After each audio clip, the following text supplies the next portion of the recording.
wabarakatuh. Selamat siang, salam dan bahagia. Perkenalkan, nama saya Ibu Siti Suleha SPD MSI, calon guru penggerak angkatan 7 dari SMA Negeri 2 Kendal, Provinsi Jawa Tengah. Hari ini saya akan melaksanakan kegiatan yaitu coaching untuk supervisi akademik. Adapun langkah-langkahnya, yang pertama yang akan saya laksanakan adalah coaching untuk kegiatan pra supervisi atau pra observasi. Terima kasih. Berikut adalah percakapan coaching untuk supervisi akademik saya. Wassalamualaikum warahmatullahi wabarakatuh. Assalamualaikum Mbak Mica, gimana kabarnya hari ini, Mas? Waalaikumsalam warahmatullahi wabarakatuh. Alhamdulillah Pak Rohmat. Bagaimana kabarnya Pak Rohmat? Alhamdulillah, Mam, saya juga hari ini baik-baik saja dan sehat luar biasa. Oh iya, Mam, begini, Mam, saya datang ke sini. Saya ingat kemarin ketika jenengan ngobrol dengan saya di ruang guru bahwasanya jenengan besok akan observasi saya atau supervisi saya.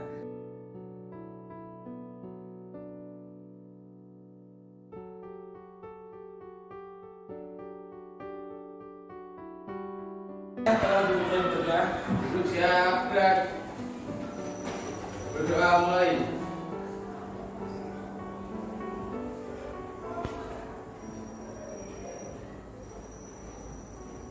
Berdoa selesai. Bismillahirrahmanirrahim. Assalamualaikum warahmatullahi wabarakatuh. Waalaikumsalam warahmatullahi wabarakatuh. Gimana kabarnya adik-adik?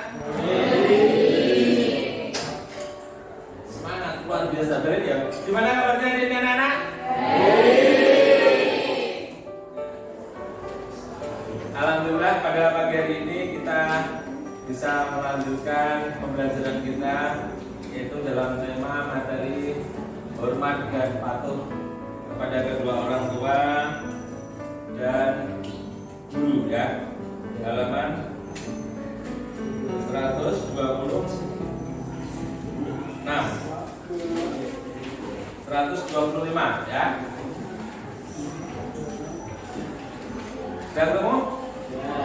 Nah, silakan buka halaman 125. Hormat dan patuh kepada kedua orang tua dan guru adalah salah satu kewajiban bagi kita untuk taat dan patuh kepada kedua orang tua, yang mana kedua orang tua telah membesarkan kita, telah mendidik kita sejak kita dari kecil, ya, dari kecil sampai bulan sampai besar di sampai ya, itu adalah salah satu untuk memberikan orang tua pada kita. Maka selanjutnya kita atau kembali kita harus mematuhi kepada kedua orang tua.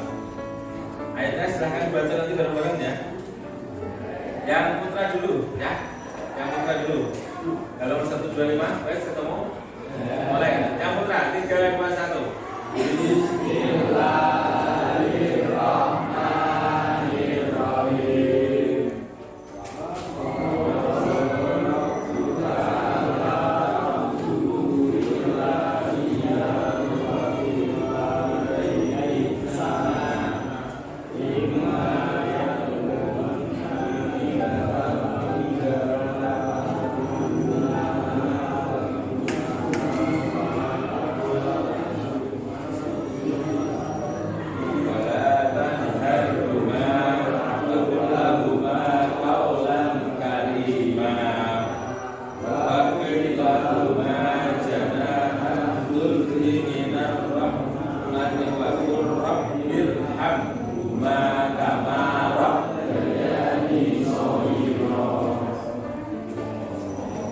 Yang putri, sekarang yang putri.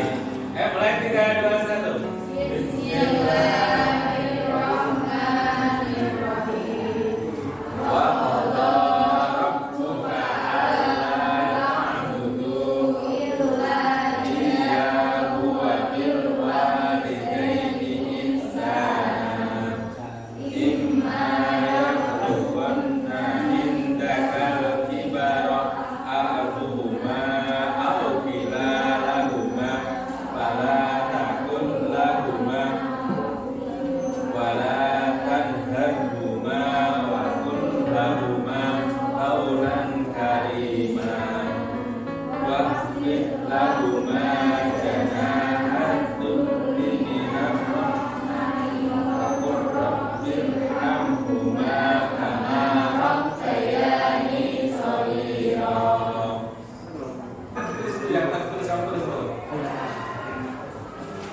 Teladan hikmah yang dapat diambil dari kisah Wes Al-Qarni.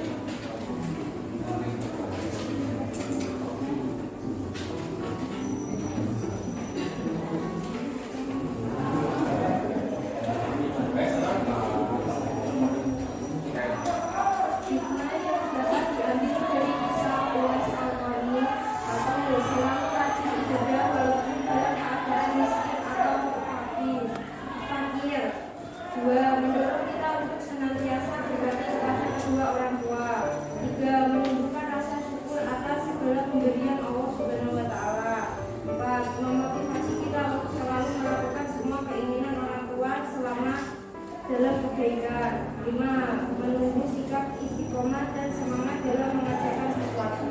Ya, ini adalah beberapa contoh hikmah teladan yang terbaik yang dicontohkan Uwais Al-Qarni.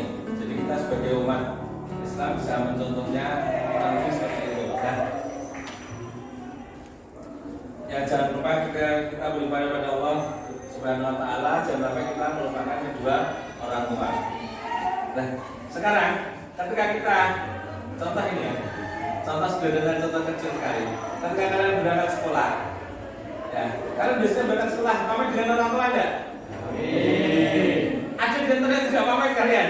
Kalau kalian cium tangan kedua orang tua, itu bahkan dalam dulu saya pesantren itu diwolak-walik ya toh. Itu tangan orang tua kita ya toh. Pak Yai sampai mencium ini loh, cara mencium tangan kedua orang tua. Walaupun gede, mau cara juga sama anaknya. Saya itu hormat ya. Ini, coba ini. Cium. Pesan saya ketika kalian sampai rumah silakan. Yang belum punya foto kedua orang tua silakan.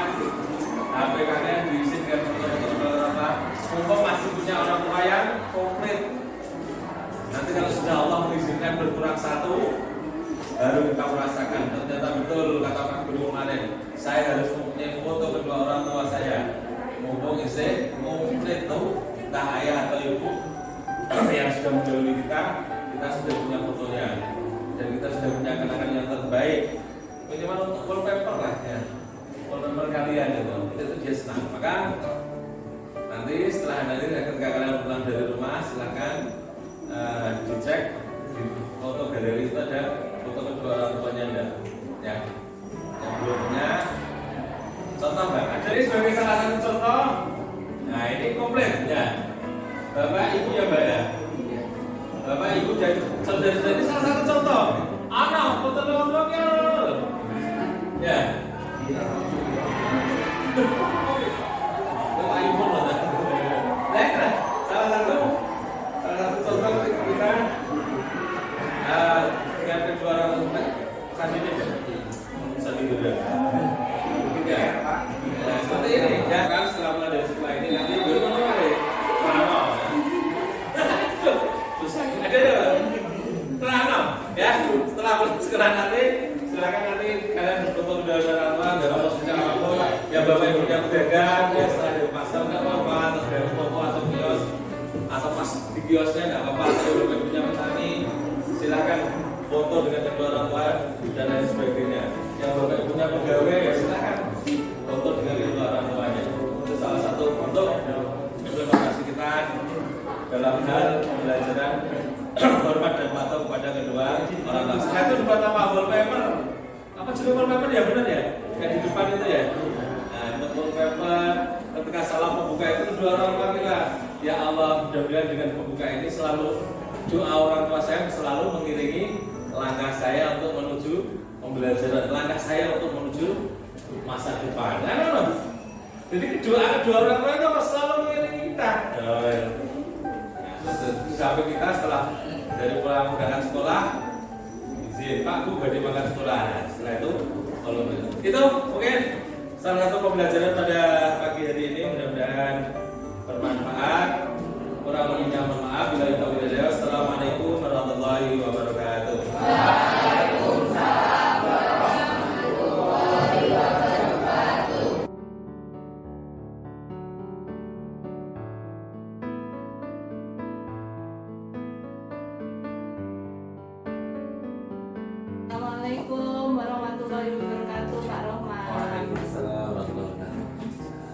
Alhamdulillahirabbil alamin, kegiatan observasi sudah kita lakukan ya Pak Rohmat ya. Nah, sekarang saya mau ini bincang-bincang lagi nih Pak ya, terkait dengan kegiatan pasca observasi ini. Setelah pembelajaran tadi, bagaimana perasaan Pak Rohmat? Ya, alhamdulillah dengan adanya perasaan saya jujur saya senang, saya tambah bahagia ketika bertemu dengan supervisor yang sangat handal, yang sangat hebat sebenarnya. Ini kan suatu kebanggaan bagi kita semuanya, bahwasanya ya itu jadi semangat. Jadi bahwasanya ketika kita disupervisi oleh orang-orang yang hebat, tentunya akan menjadikan kita juga hebat. Nah, tentunya dengan adanya itu kan kita akan lebih semangat lagi dalam mengelola kelas, mendidik peserta didik kita jadi lebih baik lagi. Intinya perasaannya bahagia ya Pak? Ya, jelas bahagia, dengan adanya ini kan kita bahagia sekali ya. Alhamdulillah kalau Pak Rohmat bahagia. Lalu Pak Rohmat, dari kegiatan pembelajaran tadi itu kira-kira hal positif apa yang bisa Pak Rohmat istilahnya rasakan dari kegiatan pembelajaran tadi?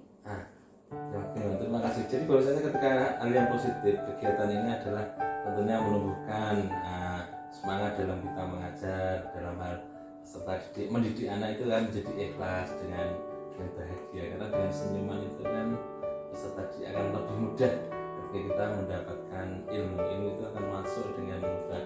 Gurunya ya senyum, begitu juga dengan anaknya senyum, maka gurunya cemberut, anaknya senyum, juga cemberut. Maka dengan kesenyuman itulah maka dalam hadis terdapat semoga sedekah dalam senyum itu adalah ibadah sedekah. Maka dengan itu kan kita harus ilmu itu akan mudah masuk dengan kebahagiaan. Hal positifnya berarti anak bahagia. Anak bahagia. Yang terpenting itu ada gitu ya di kurikulum Merdeka itu adalah anak bahagia. Betul sekali Pak Rohmat. Itu hal positif ya Pak. Jadi untuk pembelajaran tadi itu anak-anak antusias ya. Iya. Untuk hal yang kira-kira negatif, dalam arti negatif di sini adalah hal-hal yang akan diperbaiki ke depan oleh Pak Rohmat terkait dengan pembelajaran hari ini apa Pak? Ya, terima kasih Mbak. Tentunya dalam pembelajaran itu kan ada yang senang, ada yang tidak senang. Tapi kita berusaha untuk menjadi senang. Karena kita itu adalah jumlahnya kurang lebih 36 peserta didik. Dan dari beberapa karakter yang berbeda. Tentunya mendidik kita punya anak 3 aja sudah berbeda. Cara hal mendidiknya si A, si B, dan si C itu. Apalagi 36 itu tentang mempunyai metode-metode yang berbeda juga. Dan mempunyai 36 langkah yang berbeda.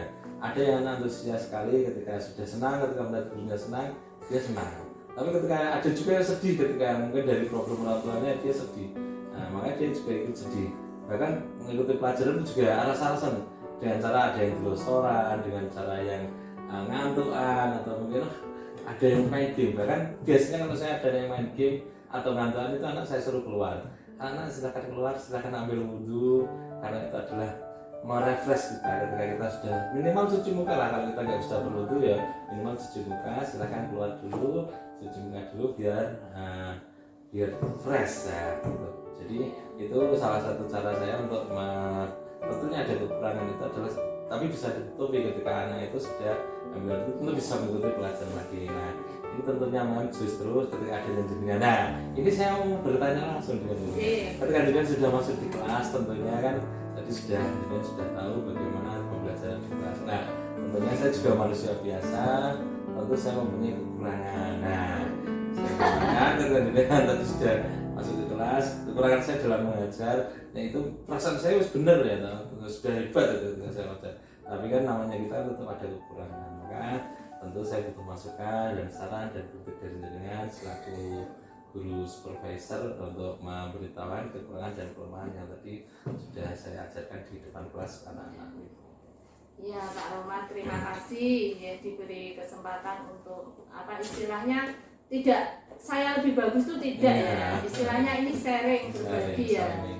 Jadi untuk hasil pengamatan tadi yang saya lakukan di kelas 11 IPS 5 ya Pak Rohmat ya terkait dengan KD yaitu berbagi kepada orang tua itu emang sudah lumayan bagus, tapi ada hal-hal yang mungkin perlu diperbaiki ke depannya, yaitu yang pertama adalah keaktifan murid ya. Keaktifan murid itu kayaknya yang depan saja ya, nanti yang belakang tadi itu ada beberapa yang ada yang melambung seperti Pak Roma sampaikan, ada yang belosor. Nah itulah yang namanya perbedaan siswa itu ada, siswa itu heterogen ya, jadi kesiapan belajarnya berbeda, lalu juga minatnya juga berbeda, gaya belajarnya juga berbeda, makanya kita sebut pembelajaran berdiferensiasi.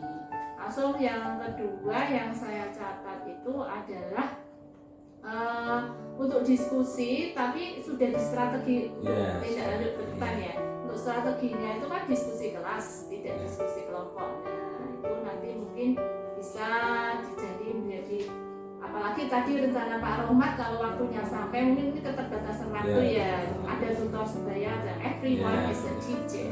Ya, setiap orang itu adalah guru, tutor sebaya ya. Nah itu bagus sekali program itu. Langsung anyway and best the way ya, itu sudah bagus, tapi untuk kedepannya bisa ditingkatkan lagi gitu Pak. Terutama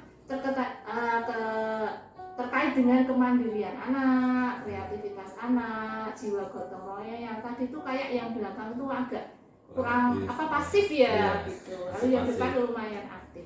Langsung Pak Rahmat, itu catatan hasil observasi saya ya Pak. Intinya sudah bagus, tapi ada poin tertentu terkait dengan pembelajaran yang berpihak pada murid. Langsung untuk kompetensi apa lagi yang ke depan akan dikembangkan Pak terkait ini dengan kegiatan?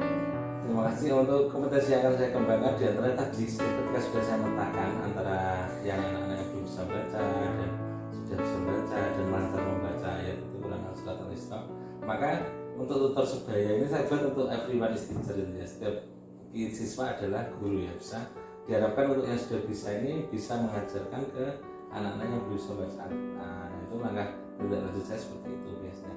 Terus kemudian untuk yang ini yang belum lancar juga bisa diajari untuk yang sudah lancar. Nah, kemudian saling membantu, saling mengingatkan antara satu dengan lanjutnya. Jadi untuk tindak lanjutnya biar si A dengan si B, si C itu ada perkembangan yang berbeda. Bukan terus yang tidak bisa ini terus didiamkan, enggak. Tapi kan gimana caranya kita sebagai seorang pendidik ini si A ini harus bisa mengikuti seperti paling enggak seperti si B lah. Syukur-syukur seperti si C yang sudah lancar, karena tahapan mereka pun juga berbeda antara si A, anak peserta didik yang A, si B dan si C itu tentu adalah membutuhkan proses yang berbeda dan cara penanganannya pun juga berbeda ya.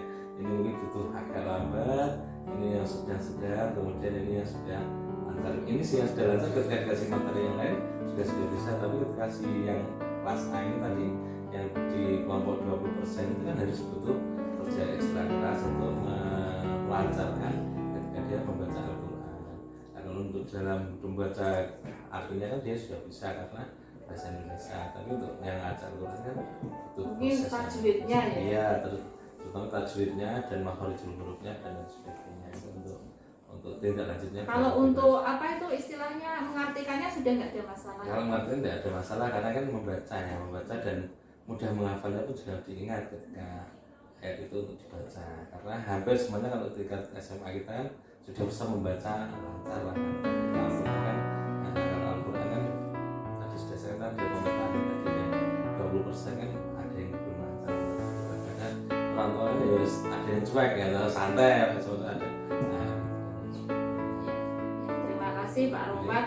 Jadi intinya setelah kegiatan ini, pasca observasi ini, kita melakukan bincang-bincang seperti ini, perasaan Pak Romat jadi gimana nih Pak Romat? Ya perasaannya tambah ilmu ya. Padahal saya cuma macam-macam saja ya. Pak Romat sebenarnya sudah punya banyak ide ya. Ada everyone is a teacher, masuk apalagi personal service ya. Istilahnya setiap anak itu dilayani secara pribadi, individu ya. Kalau sekarang, kalau dulu itu SSK. Kok SSK? SKS. SSK, mau lomba ini Pak, jadinya videonya SSK. Ya, anyway, terima kasih Pak Romat untuk waktunya. Semoga saja ke depan kita bisa menjadi guru yang menjembatani anak-anak untuk mewujudkan cita-citanya, membentuk pribadi yang utuh, yang bahagia dunia akhirat, dan sesuai dengan profil pelajar Pancasila dan pembelajar sepanjang. Terima kasih Pak Romat waktunya. Semoga saja kita ketemu ketemu lagi di next time di waktu. Terima kasih ya. Sama-sama. Ya, Assalamualaikum warahmatullahi Waalaikumsalam. wabarakatuh. Assalamualaikum warahmatullahi wabarakatuh, Pak Rohman. Waalaikumsalam warahmatullahi wabarakatuh, Mbak Meja. Bagaimana kabarnya ini setelah saya observasi di kelas Pak Rohman? Alhamdulillah, Mbak Meja. Senang sekali, luar biasa. Alhamdulillah. Kedatangan Mbak Meja membawa energi yang positif, Mbak. Karena begitu sudah datang sudah senyum bahagia, itu membawa energi positif bagi saya dan anak didik saya. Alhamdulillah. Dari kegiatan pembelajaran tadi Pak Rohman, kalau saya boleh tahu kira-kira hal apa yang sudah bagus di pembelajaran tadi itu? Alhamdulillah kalau di pembelajaran sama sudah bagus. Dalam biasanya saya memakai metode diskusi kelompok, terus diskusi biasanya klasikal dulu ya, klasikal dulu, terus diskusi kelompok, kemudian siswa maju bersatu antara satu dengan yang lainnya gitu. Jadi satu orang maju ke depan untuk menjelaskan apa yang sudah didapatkan ketika diskusi.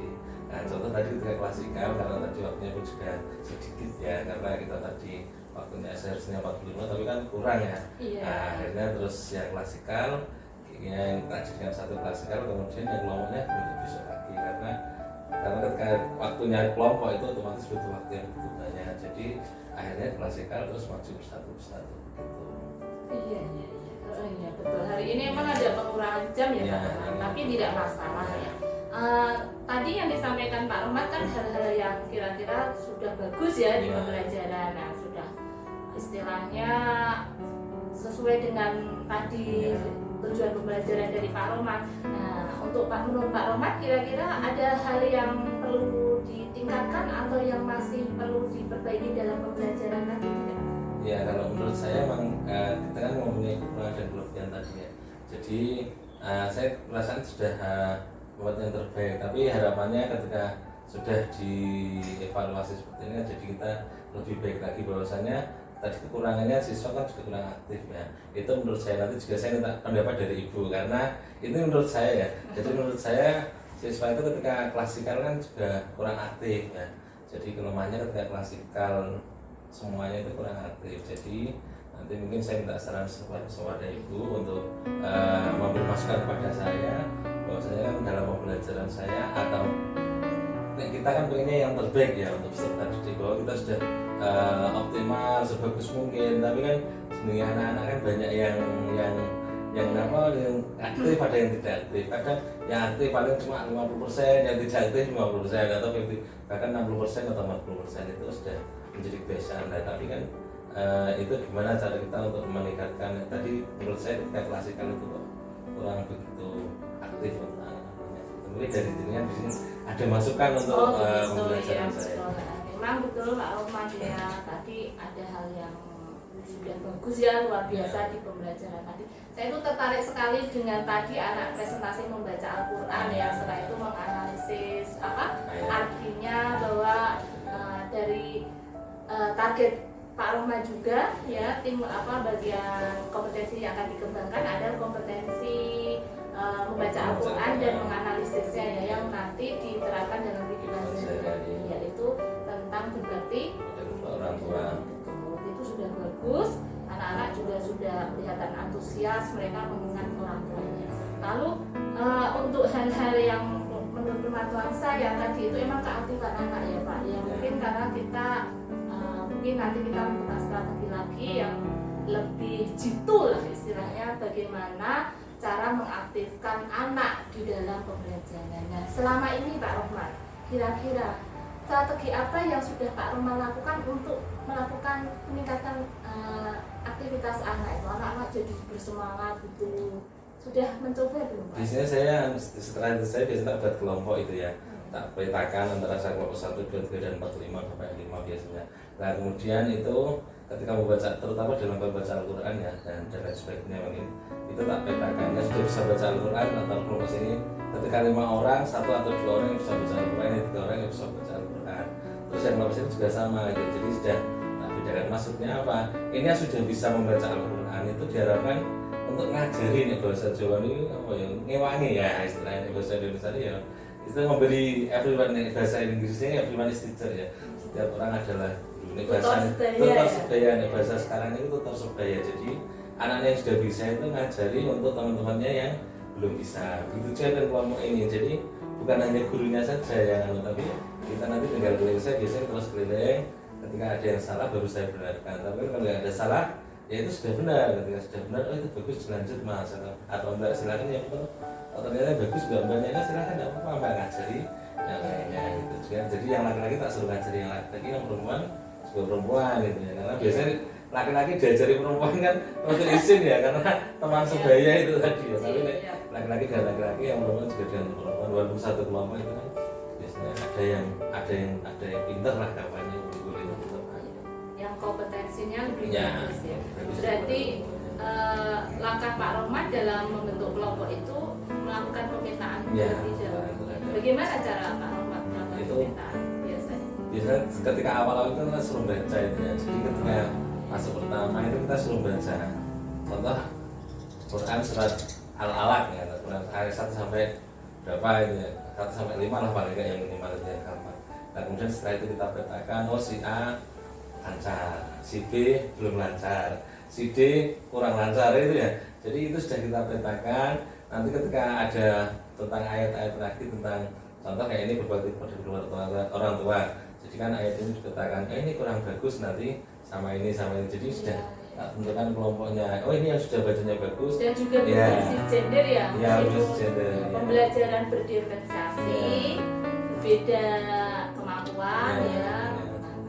Dan saya mengamati di terakhir itu ya Pak Rohmat ya, produk ya. Jadi anak-anak itu tadi harus memasang wallpaper foto kedua orang tua ya, menunjukkan bahwa ini loh saya berbakti kepada orang tua dengan cara seperti itu. Nah kira-kira strategi apa lagi nanti kedepannya akan dilakukan Pak Rohmat terkait dengan tindak lanjut dari pengembangan itu Pak? Nah itu rencana tindak lanjut saya dari Quran surat ini ya, Al-Isra 24, yaitu jangan berbakti kepada dua orang tua. Yang pertama, nanti silakan anak-anak itu di video ketika berangkat sekolah pamitan, Pak Bu assalamualaikum, perlu bagi pamit. Nah kemudian cium tangan. Nah itu kan salah satu bentuk berbakti kita kepada orang tua. Nah kemudian yang dua, itu tugas yang kedua proyeknya adalah ketika minimal ada foto kedua orang tua bagi orang tuanya masih komplit ya. Kalau orang tuanya sudah meninggal atau di luar negeri, nah itu silakan dengan mbahnya atau dengan ketika kamu ikut pamannya ikut foto paman kamu. Makanya ketika orang tua di luar negeri kan, karena background dari peserta didik kita kan di luar negeri juga kan, makanya silakan ketika kamu ikut pamanmu ya pamanmu atau ikut adikmu. Tapi kalau masih ada satu ya minimal sama bapakmu atau ibu. Jadi minimal di profil dan wallpaper namanya ya. Profil dan wallpaper itu minimal ada foto kedua orang tua sebagai bentuk langkah kita untuk berbakti kepada orang tua. Yang ketiga, saya harapkan untuk dalam berdoa itu kan ya minimal mendoakan kedua orang tua ya. Ya sebenarnya kita dolim ya mendoakan orang tua setiap 5 waktu. Padahal setiap waktu pun kita harus mendoakan kedua orang tua. Ya. Salah satu amal ya, tabungan orang tua adalah anak yang soleh dan soleh. Iya Pak Rohmat. Kira-kira untuk apa strategi atau pengembangan tadi yang disampaikan Pak Rohmat itu kira-kira nanti akan dilakukan kapan? Dilakukan di pertemuan berikutnya. Jadi contoh hari ini Kamis ya, Kamis nanti terus depan itu kan ada jadwal saya nanti saya cek. Nah, di kelas yang sama? Ya di kelas yang sama, nanti saya cek apakah sudah ada wallpaper dan profilnya. Kemudian videonya sudah ada atau belum, itu adalah salah satu tugas untuk yang terlibat siapa saja Pak? Yang terlibat ya tentunya guru agama itu sendiri, terus peserta didik itu sendiri. Jadi mungkin melibatkan IT dan lain sebagainya. Dan orang tua itu tadi harus melibatkan ketika dia video itu kan harus melibatkan kedua orang tuanya. Kalau orang tuanya nggak ada atau mungkin di luar negeri bisa pamannya atau pak adiknya yang dia ikut di mana, kalau ikut banyak ya sama mbaknya begitu. Saya salut Pak, saya di sini selaku supervisor juga warga kesiswaan di SMA 2 itu kalau melihat anak itu sudah patuh kepada orang tua, insya Allah dengan Bapak Ibu guru juga di sekolah itu akan patuh juga ya Pak Rohmat ya. Betul. Ini jadi pengembangan ke karakter ya, karakter base ya, pendidikan karakter dengan melalui menganalisis ayat Al-Quran. Pak Rohmat, terima kasih luar biasa hari ini. Saya